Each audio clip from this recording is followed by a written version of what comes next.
Yes, welcome along to episode 18 of Upping The Ante in association with Bet365 with David Jennings and Gavin Lynch, counting down to the 2021 Cheltenham Festival. And that countdown, ladies and gentlemen, is ticking into cramming time. Yes, you've only got 7 days to find all the winners at the Cheltenham Festival, which starts next Tuesday. Gavin, it's been an angry week. People are angry. They're venting their frustration. You can't say anything or you'll have your throat chopped off on social media. Yeah. Probably, yeah. So we're going to make a pact here today, right? Okay. And I want you to agree here, right?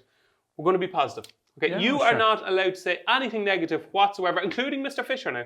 If you even attempt to criticise Mr. Fisher, I'm going to say no, because we're being positive, Gavin. And can I say 7 sleeps to go? No. No, you can't say 7 say you sleeps don't to like go. that. No, that's something for kids. No, can't wait. I've got my mojo back. We were all a bit down in the dumps last week, but we're only 7 days to go. It's been the longest winter of my life and everybody else's, so thanks be to God we had Cheltenham. So I actually can't wait. Well, this time last week, I was walking into the office and I was... This week, there was a little bit of a spring back. I had a struck back. I'm looking forward to it, Gavin. Yeah, no, we're one game of golf away from being happy again. Yeah, absolutely. But we've got the Cheltenham Festival. There's only 7 days to go, so we're going to crack on with the show. So, of course, you know the drill by now. We're going to kick off with our questions from the crowd. And the first question this week comes in from Paul Joyce. And Paul wants to know, Tritonic or Zana here, Gavin? Who wins the Triumph Hurdle? Dave, there's 2 things I can't get over. Go. Number 1. 10-foot wall. And secondly, how are these 2 horses joint favourites? Bonkers. Please explain to me. Like, I think they're 2 9-4s, right? To me, I'd have them 6-4 and 3-1. I agree. And definitely Zana here. Phew. We'll start with Tritonic. Very, very good flat horse, 1.5 mile horse, ran a Royal Ascot, rated 99, good horse. He's beaten the same horse twice, Casalupi.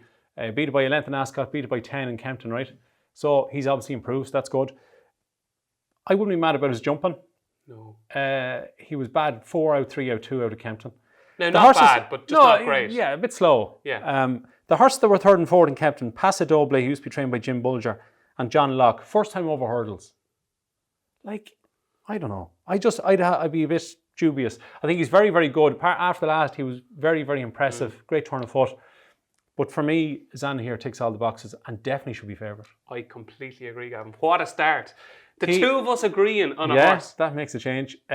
He won over 2 mile 2 on soft ground, so he definitely stays. His time in Fairy House, was it at the end of November, when he beat your horse Saint Sam by 14 lengths. Phenomenal. He was like 10 seconds quicker than the Royal Bond, 4.5 seconds quicker than the Bumper, which was won by Grand Paradis. He's a good horse since. He's won his last couple of races.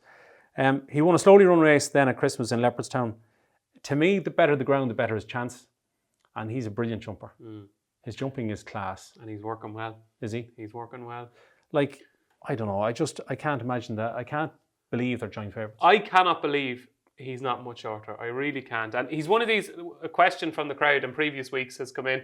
What is the best value favourite at the Cheltenham Festival? It's Zana here. This is Zana. We're going to be talking about Zana here for the next few years. Like, he won a maiden on the flat and he's not rated 99 yet, but I mean, he will be by the time he's finished with his connections, that he'll be definitely rated over 100 on the flat, I think. If he does go that way. Do you know how close I was to tipping him up in my Ante-Post portfolio after he won in Ballinrobe? I was so close. Were you? And then I chickened out of him. But there's always, I've had loads of them as well. Will you give me something, will you? Right, let's get on with the next question. Our next question comes in from Jennifer McKenna, and Jennifer wants to know if Paul Townend isn't going to be champion jockey at Cheltenham, very short price to be, who is? And she thinks that Rachel Blackmore's got a cracking chance. Now, I'm convinced I know who's going to be champion jockey, apart from Paul Townend. As in the betting without Paul Townend. Yeah, but I think Paul's a certainty, first of all. Like, he's getting some of the rides that Patrick would have been getting as well, so he's got a better book. This will be the best book of rides he'll ever have, because Patrick could be back next year. He could have 26 brilliant rides. He'd certainly have 15 on, Yeah. But Jack Kennedy's the second favourite, I think, at 7-2 on the top jockeys. Paul is 4-11. Some of the rides that Jack has for the 4 days: Ballyadam, maybe Ascaria 10, Abacadabras, maybe Black Tears and the Mares. Not sure if he's riding Galvin or maybe Robbie Power, etc.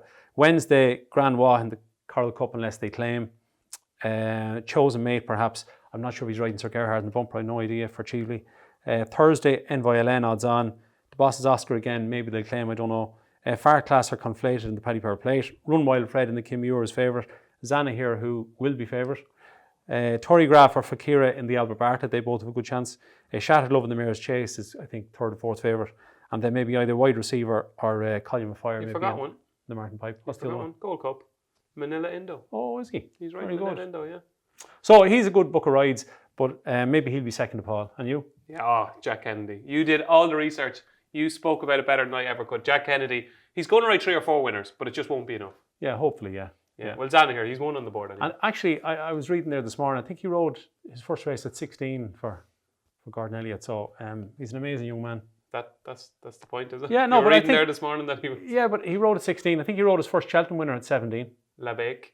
And then I think he rode 3 or 4 the next year when he was only 18. So yeah, he's so calm and quiet. So there you go, Jennifer. Jack Kennedy is going to be second to Paul Townend in the jockey's title race.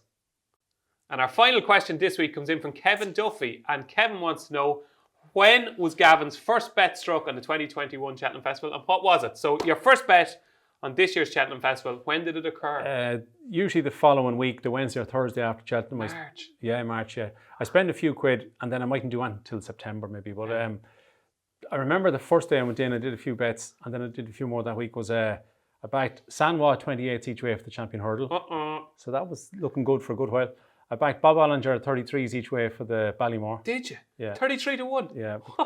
Not a big bet, but I still hope Gallard de Menil wins. What? You backed Bob Ollinger 33 to 1 for the Ballymore and you hope he loses? Yeah. Why? Just I've had more on Gallard de Menil. Wow. And 33 to 1 you're on. What happens if the Rocket and the Incredible Brave Man's Game wins? That hasn't even entered my head. I did an each way lucky 15, Sanwa 28s, that's gone. Bob Ollinger 33s, Envoyalna 5s at the Marsh, and I put in the fourth one was Honeysuckle at 6 to 1 for the Mayor's Hurdle, so that was a pity. That's so close. But anyway, hopefully they might cover themselves. So basically, your first bet for the Cheltenham Festival, Bob Ollinger was in both of them at 33 to 1 for the Ballymore. Yeah, well, we mentioned him last year on the show, didn't we? We did, yeah, but that's impressive, Gavin. Let's see. Fair play. There we go. That was Gavin Lynch's first bet at the 2021 Cheltenham Festival. So now it's time for the week that was, yes, where Gavin Lynch tells you about all the horses that has caught his eye in the last 7 days. And also, Gavin, we've some news stories and different things. Yeah, it's a different week that was. It is. It's going to be a short week that was because most of the horses aren't going to Cheltenham, but people need to know that. I'm going to talk to you about 1 or 2 jockeys. I'm going to talk to you about the weather.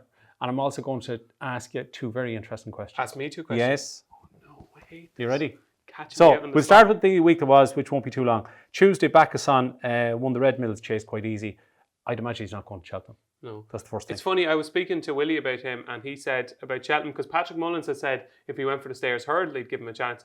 And Willie was kind of going, I don't know if he likes Cheltenham that much. And, you know, he's winning races here. Yeah, and he likes small feeds. He likes grade 2s, grade 3s, and he wins a lot of them. He's been brilliantly campaigned. Yeah. He's entered up in the Coral Cup in the Stayers, but I'd imagine he won't go. No. Saturday in Kelso, great card and some good racing there. My Drogo won the Novice Hurdle by 9.5 lengths, giving away £5. He's 3 from 3 over hurdles, but he's going to Aintree. Can we blow our own trumpets here? Oh yeah, we. So people who watched Upping The Ante last week, we went through what's happening this week, and we gave our selections for weekend action. Well, I just gave the Shunter 5 or 6. My Drogo and Umbrigado was my nap of the weekend. Well done. So yeah, got a few texts about that. We're not totally stupid. No. So my Drogo is going to Aintree. Cloth Cap was very, very impressive. We all know where he's going. He's 6 to 1 favourite, I think, for the Grand National. So massive chance in that. £14, I think he's gone up. Has he? Yeah. So he's going to be well in, all right. The Shunter won the handicap hurdle on the Saturday. We mentioned him during the week. Do you remember a couple of weeks ago I tipped up Grand Ra for the Coral Cup? I do, and you said you had 2. Yeah.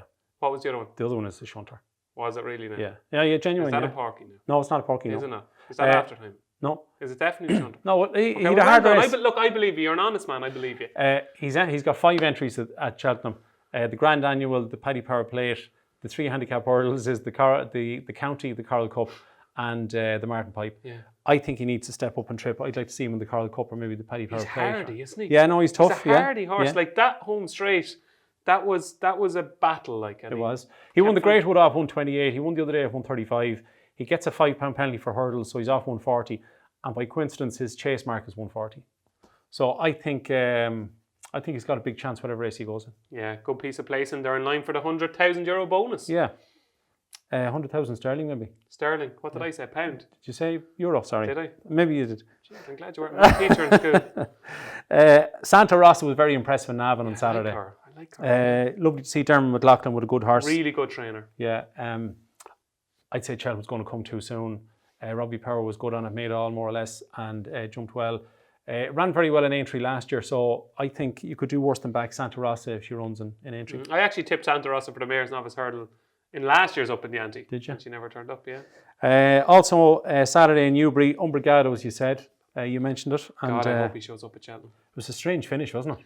Yeah, he kind of, the second horse didn't really be too keen on winning, did he? The third horse. Oh, the third horse, yeah. Killer Crow, Killer Clown was second. The third horse. But I think with Umbrigado, he didn't jump the last three well at all. And he still got up to win. I think Cheltenham will suit him. I think if they go, and I think when you have a horse in form like that that's come through the handicaps, I think you have to go when he strikes that rich vein of form. So if he turns up in the Paddy Power Plate or the Grand Annual, I think he'd have a massive chance. Yeah, he won on Saturday off 144, so he'd be in at 149. Hitman also won in Newbury on Saturday by 9.5 lengths, over 2.5 at 1-7. Wasn't much of a race. Made a mistake down the straight, but won easy. Has an entry in the marsh, but it won't go there. I think it's going for the Manifesto in entry over 2.5. And the last one to mention is French Dynamite. Good horse, won 11% on Sunday. And Mouse said afterwards, again, it won at 1-7. And Mouse said afterwards it's going to Fairy House of Punchestown. So excellent. French Dynamite, yeah, nice horse. That's that. Horses also that aren't going to Cheltenham. The last couple of days we heard the real deal. Unfortunately, Ronan is not going to get it there, so that's a pity. It's actually sad for a small yard because I thought that horse had a right chance, to be honest. Yeah. Can you do the rest in Ronan McNally? Go on. Go on, people love Ronan McNally. The next one there is the Devil's Coachman. He's going to Fairy House. French Cecile picked up an injury. Latest exhibition is going to Fairy House for the 2.5 mile novice chase. Ryanair Gold Cup. Yeah, or the Irish National. Just one thing is, I don't think he's as good going right-handed. Just my opinion. Thanks, Ronan. Sam's Profile, he picked up an injury as well, so he's not going to the stairs, so that's a pity. As we know, Patrick Mullins is not going to make Cheltenham. Good for him. Yeah, I am too, because he put so much into racing, and he's a great guy, and he seems a lovely fella.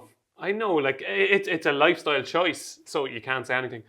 But the effort he puts in, do you know what I mean? And the sheer mental determination to ride at the weight he's riding at for things like Cheltenham. I just feel sorry for him because, you know, he deserves that at the end of the season or towards the end of the season. When I'm watching the Epsom Derby, I'm going to be waiting to see Patrick running around the track. I know, yeah. He does some running. He does. I should get him as my personal trainer for this cycle. Felix de Giles is going to be riding Easy Land. Felix de Giles there. Felix de Giles is going to be riding Easy Land provided he gets there. Obviously, there's hassle in the last day or two with runners from France, so please God he does. Jonathan Plouganeau won't be riding it, so some lads will be happy with that. And just to mention as well, which I think is good news for punters, is that there's 15 to 20 mil of rain between, say, tomorrow, Wednesday and Sunday. And then it's dry. It's dry, so I think it's good. What I wouldn't like to see as a punter is heavy ground, but I also would like to see real good ground. So I think if it's good to soft, I think it means the best horse should win each race, so it should be good. It's a question time. I'm a bit worried, Gavin. No, two questions I hate when you put me on the spot like this. Don't make a fool of me, right? No, I won't. So how many hurdles do they jump in the Supreme? You don't have to know. I'm not saying I would have got it either. 8. Well done. How many hurdles do they jump in the stairs? Again, it's not a trick question. No, I know, yeah. It's 1.5 times the distance. There you go. I'd say they jump 11. 12. I was going to say 12. And well, then I was like, you said 11. I know. Right, so 8 in the Supreme, 12, and also in the Champion Hurdle, 12 in the stairs. How many fences do they jump in the Arkle, would you say? I'm going to go with 12. 13. 13? Like, they jump more hurdles. Sorry, they jump more fences in, well done, good guess. It's a bit patronising. No, it's not. It was a good guess. guess. You got closer than I thought there. Yeah, well, I was probably going to guess 10, I'd say, if I had to. Yeah, but I'm cleverer than you. True. To think that they jump more fences in the Arkle than they do in the stairs is amazing. They've 2 at the start of the Arkle, and then there's 2 further up the straight. They go around the corner, there's 1, there's 5 down the back, 1 at the bottom of the hill and 2 in the straight. I'm just saying, the speed they're going to go in the Arkle, but it's some jumping test. To me, whoever jumps the best will probably win it. Will all mankind jump 13 fences safely? I can't see it. No. I'd be placed laying him. But they jump 16 in the Marsh. They jump 20 in the Brown Advisory Novice Chase, the Monkfish is in. 106 in the Gold Cup. And they jump 22 in the Gold Cup. 22. I just was shocked that 13 in the Arkle. It just sounds a lot. Yeah, it does. Anyway, that's that one. And the next question for you. What are you giving me? Oh, I have another one. Yeah, another question, yeah. Who's the highest rated novice chaser in Britain or Ireland right now? Highest rated novice chaser in Britain or Ireland right now is Royal Pagaille. Well done. That's impressive. 166. That's easy enough. Envoy Allen 164, Shishkin 164, Enigami 163, Monkfish 163. I would imagine it's the first time ever that we've had 5 horses in the novice chase category above 160 going into Cheltenham. Yeah. Do you know what we should do next year on the show? We should have a segment, Questions. question time, where I ask you 3 and you ask me 3. I wouldn't get any of them. We'll have a talk with the producers of the show. Anyway, well done. That was the week that was. Okay, that was the week that was.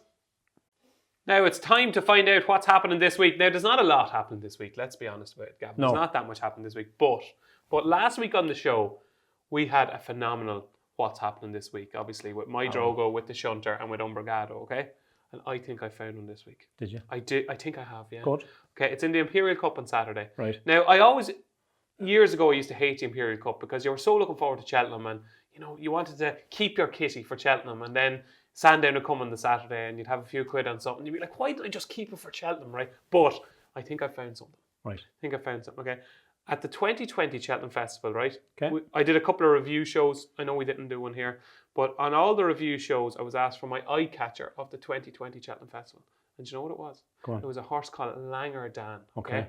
Now, Langer Dan has embarrassed me and my family since, okay? Because he's been really disappointing. He finished 6th in the Boodles, okay? So Aramax won the race, and of course Aramax, founding member of the fan club, Aramax won the race, okay? And I'd advise anybody just to have a look at Langer Dan, because he went down the inside, and everywhere Harry Skelton tried to go, a horse just seemed to bizarrely just go in front of him. So even up the whole straight, he went one way, and then he had to go on the inside, and then the horse went inside, he had to go further inside. So when all the action was happening out here, he was kind of in here in the middle of the track, okay? So I said to a few of my colleagues, including Brian Sheeran, who would think back to my Chepstow and my advice afterwards. So first run this season, I said, this is the best handicap hurdler in training, right? Ran shocking now, right? Then ran next time, I plumped and didn't run great either. But last time at Market Raising 2 weeks ago, right? Oh, be the Lord, there was more sign of life, Gavin. Okay. Very, very eye-catching, stayed on into 4th, okay? He runs, well, I hope he runs. He's entered in the Imperial Cup at Sandown on Saturday off a mark of 130. Okay. So I thought he was the most eye-catching horse at Cheltenham Festival last year in the Boodles, off 135. Now he's off 130. He's running in, hopefully, the Imperial Cup at Sandown on Saturday off 130. And I spotted that he's a few entries at Cheltenham as well. He's entered in the Martin Pipe, which is very interesting. So he could get in there with a penalty, and there's not that many entries in the Martin Pipe this year. He's also entered in the Coral Cup, and I think when he steps up and trip, you could see the best of him as well. So he might just get away with 2 miles on Saturday, but I just think he's so well handicapped. This 130, Gavin. Yeah.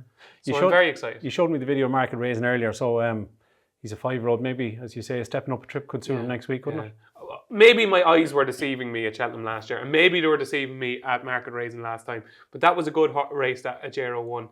I think Langer Dan, don't give up. Don't give up. If there's people watching that have heard me talking about Langer Dan since last March, don't give up on Langer Dan. Rated 130 at Sandown on Saturday, and he could do the double. Okay. My biggest eye catcher last year at the Cheltenham Festival was the Boss's Oscar and the Martin Pipe. Yeah. Everything went wrong. He didn't jump very well at all. Jordan Gainford, I think he's the next big thing, and I would adore to see him riding the Boss's Oscar claiming 7 off the 151 that it got to negate the he A could finish final. second, yeah. No. He's not going to be. Listen, can we just? I think he'll win if Jordan. He's not going to beat Imperial Alcazar, okay? So he might finish second, but he's not going to beat Imperial Alcazar. Can we accept that? No. Okay, and then Jordan Gainford. I know this section is called "What's Happening This Week." Yes. But we'll rechristen that maybe. What's happening for the next few years? Because you think Jordan Gainford is the real deal. Yeah, I do. He's the most exciting young jockey I've seen in the last 5 years since Jack Kennedy. I'm not saying he's the next Jack Kennedy, but he's really, really good. Make sure you back Jordan Gainford next week. If he's riding something like a Quilixios in a Boodles, or if he's riding, he's that good, yeah. Or if he's riding, say, the Boss Oscar in the Pertemps final. Love him. Yeah, he's very good. And Gavin Lynch doesn't get carried away. So Jordan Gainford, remember the name. Yeah. Have you got that for us this weekend, I Gavin? do, yeah. A mare in a chase there in Limerick on Sunday. I think she'll win. What's she called? Colreevy. Stop, Gavin. Stop. This is tremendous trolling. This is. You think Colreevy is going to run on Sunday? I don't know. Festival? I'd say it's 50-50. It'll depend on the ground. Obviously, there's a bit more rain coming this week. That might help her case to go to Cheltenham. But then, usually by the Friday, the ground gets a bit quick. So I'd say the ground is probably the biggest issue. Where's the race on Sunday? Limerick. Grade 2. Colreevy, Limerick on Sunday. Hopefully, it will be 5 days later when she'll be winning the Mayor's Chase. Who knows? But that's what's happening this week. So every week here on Upping The Ante, we preview one of the big races at the Cheltenham Festival. And because we're getting excited, and because it's getting so close, we're going to preview the first race. It is the Supreme Novices Hurdle. And we all like to get off to a flyer, Gavin. We all like to find a winner Yeah. to Supreme. And at the moment, it is 6-4 favourite with our sponsors. Bet365 is Appreciated. It's 6-1 Metier. It is 7-1 Ballyadam, 8-1 Soaring Glory, and 12-1 Blue Lord. Okay, right, here we go. Appreciated. Yeah. Are we for or against Appreciated? I want a strong opinion here now. I, for the last month, have been lukewarm and kind of against. Lovely, so we can't win. Yesterday, because I had to go study this race, I studied it and studied it. How long? I don't know, an hour. But I think Appreciates a certainty. I think it'll win, yeah. I think it'll go off even money or a touch of odds on. I think it's an ordinary enough Supreme. Like, we've had fantastic Supremes with Voitures and, Duvans and etc.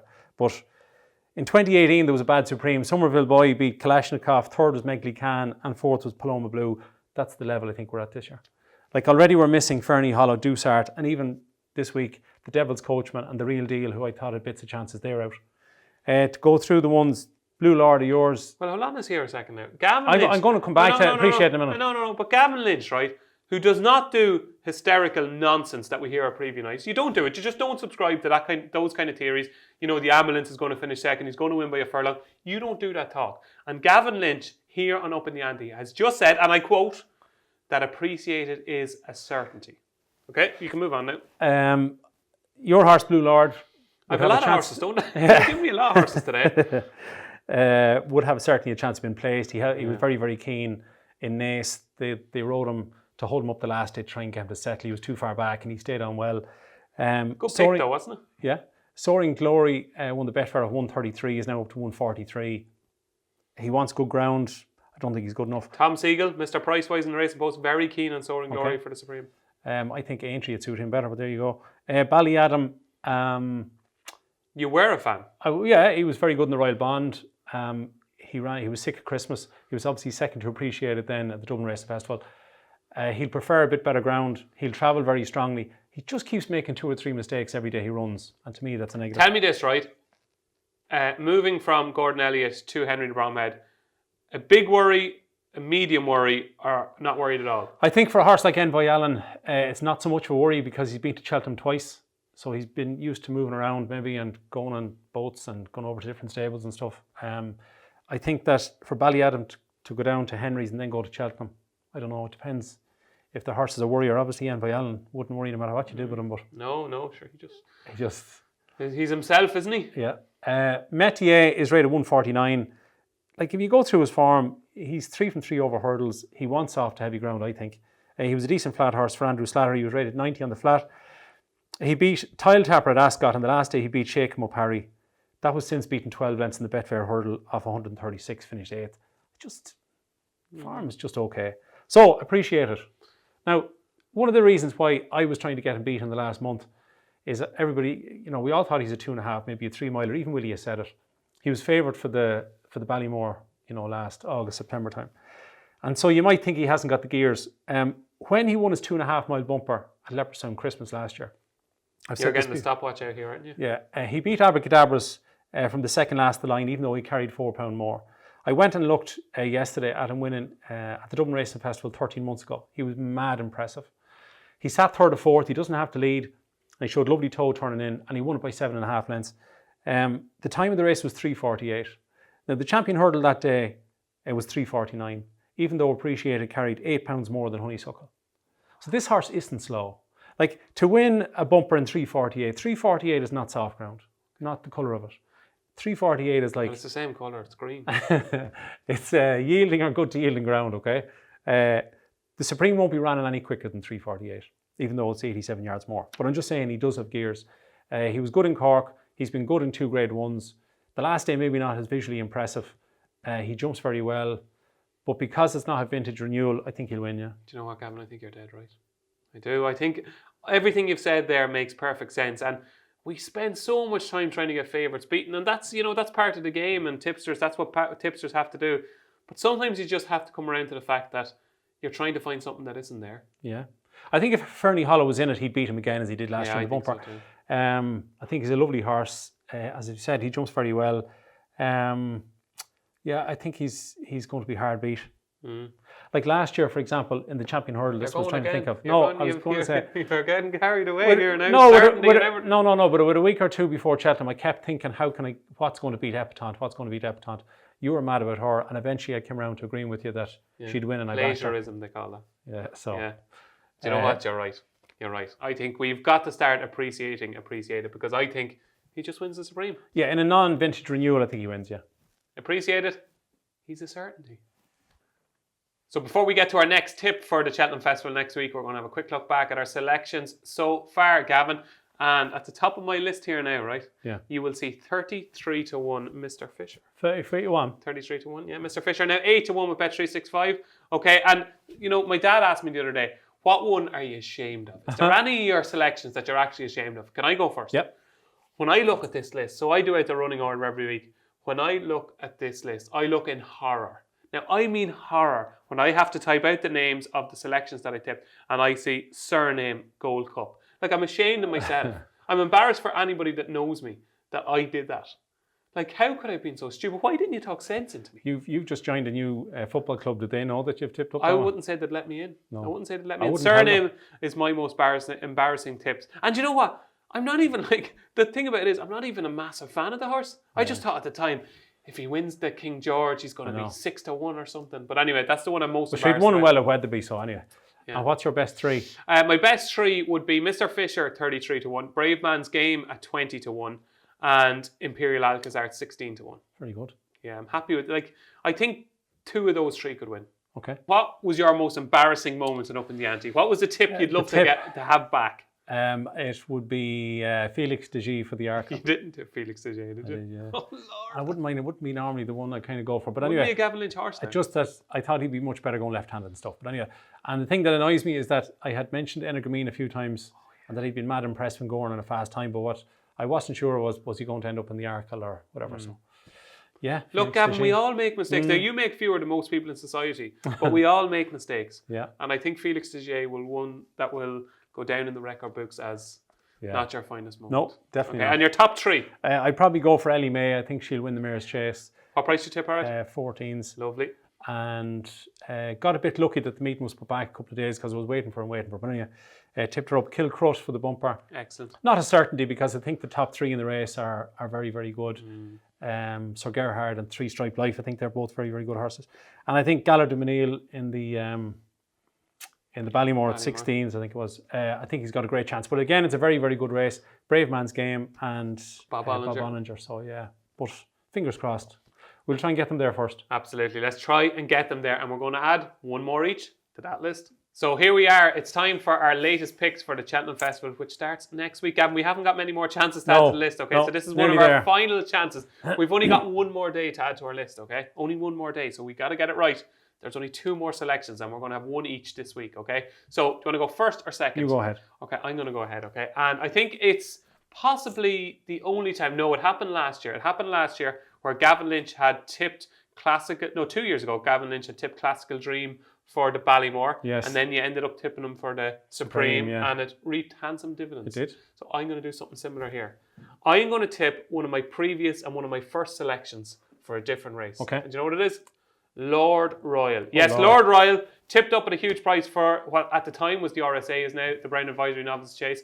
I'm tipping up Lord Royal for the National Hunt Chase at a standout 16 to 1 with Bet365. Now, Gavin, I know what you're going to say to me.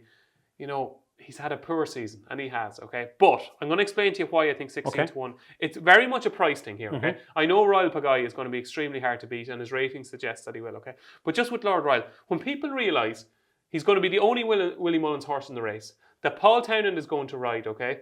That he's already got a mark of 145 over fences, despite the fact that he's shown very, very little. And when they look back at that last run at Navan, okay, so he possibly would have won at Thurles when he fell at the second last, okay? Possibly, we don't know, we don't know.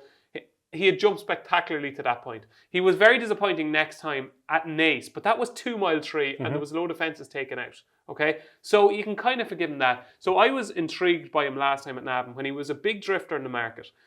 Paul Townend, I'd say the instructions from Willie Mullins, and I have no idea, was no matter what happens here today, Paul, this horse has to finish his race. Because he's a weak finisher. He has to finish his race.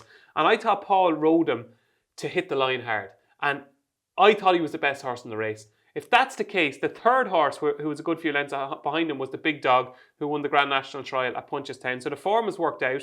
Obviously, Mr. Hendricks was a bit disappointing since.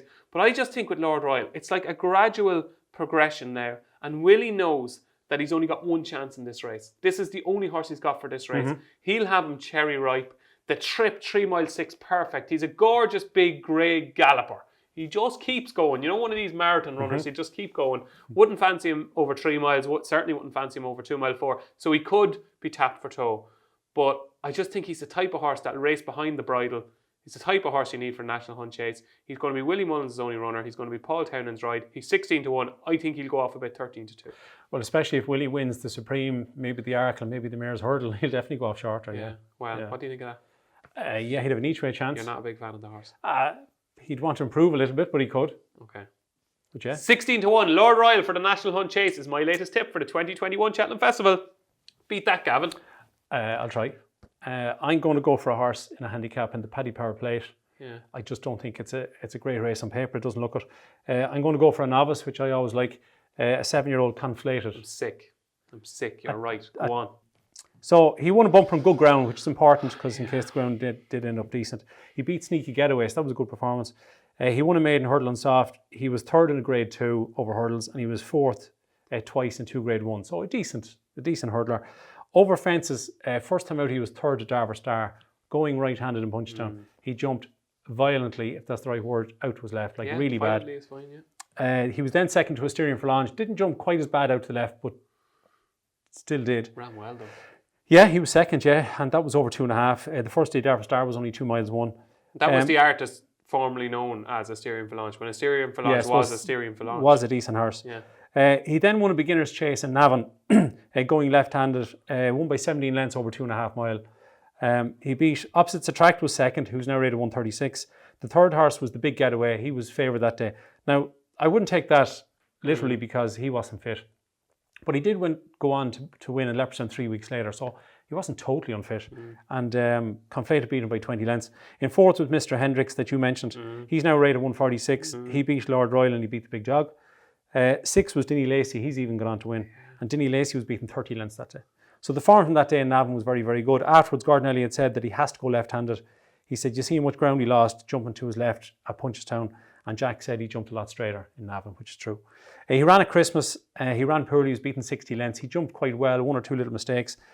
But some of Gordon's at the time weren't running very well at Christmas. If you look at Ballyadam and Abacadabras, they've run a lot better since. He's had a break since Christmas. Hopefully he's going for this race. As I said to you, it looks a winnable race. Far Class is 8 to 1 favourite. I just think this fella has more gears than Far Class. I think he's just a more talented horse. Yeah, I think that at the trip it's 2 miles, 4.5 furlongs. I think he's got more gears. Far Class is rated 144 in Ireland, as Conflated is. Now, the one negative is the British handicapper has given him £5. He only gave Far Class £2, so that's a pity. But anyway, what can you do? Gigginstown won this race with Empire of Dirt in 2016. And they also Road to Respect in 2017. Hopefully Jack Kennedy will ride, or the marvellous Jordan Gainford will be even better again, even though Jack's magic. And the last thing to point out, the last 4 winners of the Paddy Power Plate. Road to Respect 2017 was a 6-year-old novice. That was 2017. 2018, The Storyteller was a novice, who was a 7-year-old. 2019, Sire Dulac was a second season novice, only a 6-year-old. And last year, Simply the Bets was a 7-year-old, he was a novice. So I think novices, they're improvers. He's only had 1 proper go going left-handed, was at Navan when he wasn't sick. So I think he's open to improvement. Yeah, I think 10 to 1 each way is good value. Absolutely gutted. Brilliant pick.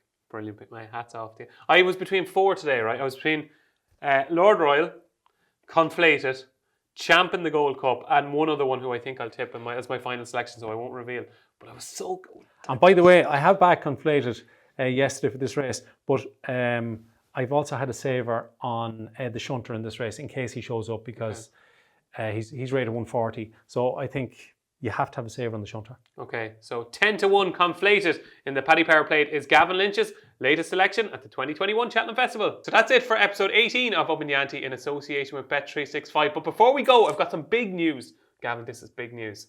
we have got a blockbuster premiere of Upping The Ante coming to you on Friday, where myself and Gavin Lynch are going to talk about each and every one of the 28 races at the Cheltenham Festival. So, you see your previews and they'll go through the Champion Hurdle and they'll talk about the Gold Cup and the Champion Chase and they'll focus on the Grade 1s, Gavin. But we are going to give the handicaps as much love and attention and care and detail as we're going to give the Grade 1s. We're going to talk about each and every one of the 28 festival races, Gavin. It's not going to be 3 hours. No, it's not going to be 3 hours. It's going to be concise. Okay. It's going to be concise. We're going to wrap it up in an hour, but we are going to talk about all 28 races at the Cheltenham Festival. That's coming to you as a premiere on Friday. And as well as that, Monday, the day before, the best show on earth kicks off, we're going to have another episode of Upping The Ante. So you're going to see us twice before the Cheltenham Festival kicks off. They're going to be sick of us. Well, they'll be sick of me. They won't be sick of you. They never get sick of you. Do you notice that? They will. You notice when you read the comments, they love you. Friday, that should be good. Every race. Yeah. It's going to be tough. Yeah. Can't make any mistakes. No. No bloopers. No. So don't forget to stay tuned to Upping The Ante Friday and Monday ahead of the Cheltenham Festival. It's getting close, folks. We're getting excited. We're positive. The world is good again, Gavin. Yeah. We're looking forward to it. Thanks for watching episode 18 of Upping The Ante in association with Bet365. I've been David Jennings. He's been Gavin Lynch. Thanks for watching. And don't forget, if you're having a bet this week, gamble responsibly. Only bet what you can afford to lose.